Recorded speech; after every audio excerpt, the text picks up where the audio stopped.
It's the radio guy, Dr. Mike Prince. Welcome to another episode here at the Open Mic Broadcast Network, where it is our mission to try to bring you some news that you can use. Today is no exception to that rule. Follow me on X at the Mike Prince Show. Subscribe to the YouTube channel at the Open Mic Broadcast Network. Don't forget we have the 24-hour stream available to you on the website at OBNradio.com.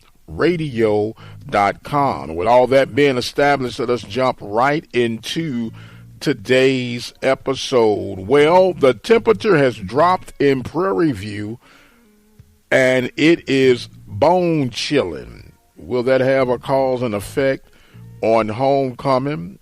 We shall see throughout the remaining of the week. Prairie View volleyball takes care of Alabama A&M in their final cluster match on yesterday, winning 3-0. So the Panthers go 2-1 on this final cluster, losing to Jackson State, beating Mississippi Valley and Alabama A&M. As we stated, they will have their final road match against Alcorn and Southern this week, and to wrap things up against Texas Southern. So volleyball looking very impressive under first-year leadership of Miss Cherie Lindsay, and seeing how things will get marked off. Meanwhile, soccer getting ready for the SWAC tournament, which will be taking place on the campus of Prairie View A&M University in this homecoming festivity of events. Hopefully the women will be warmed up enough and score enough goals to fight the chill that'll be in the Prairie View air. Back on the football scene of things, it is a rough patch of road right now for the Panthers as they have 3 games remaining. Right now, they're currently looking at a 3-5 overall record, 3-2 in conference play. Of course, we know they'll be taking on the Golden Lions this weekend for homecoming, going on the road to Southern, then wrapping things up with Alabama State. We took a survey on yesterday asking, do you believe that the Panthers will finish up with a winning record? They have to win these remaining 3 games in order to be 6-5 overall.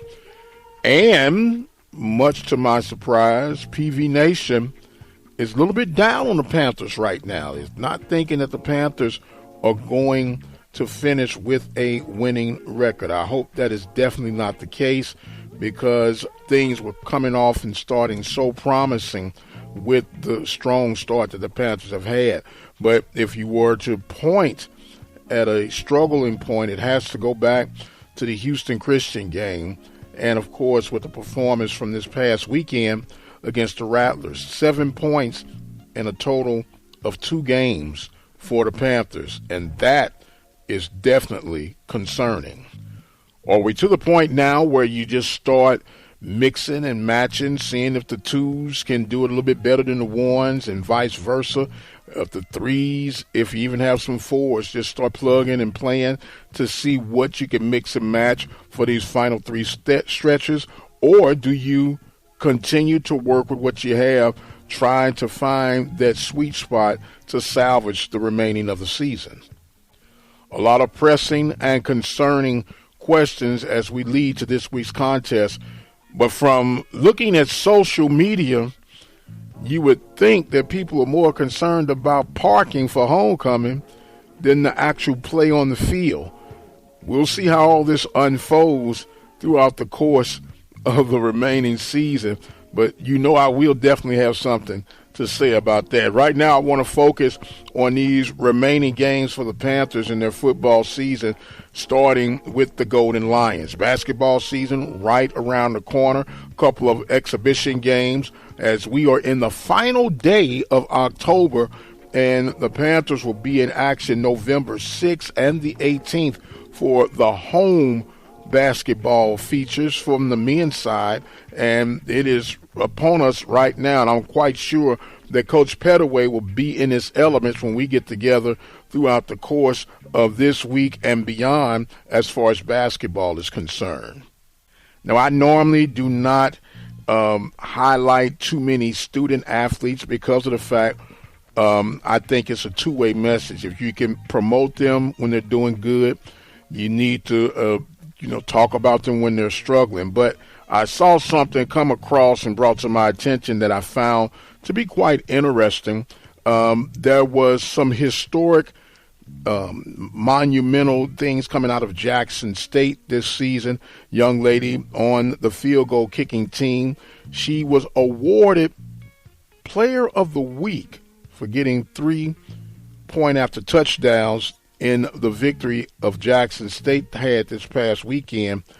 And notable and mentionable, but I thought with the 54-yard field goal attempt from the young man out of Southern might have been just a tad bit noteworthy during the circumstances and the pressures that were at that point. But to each his own.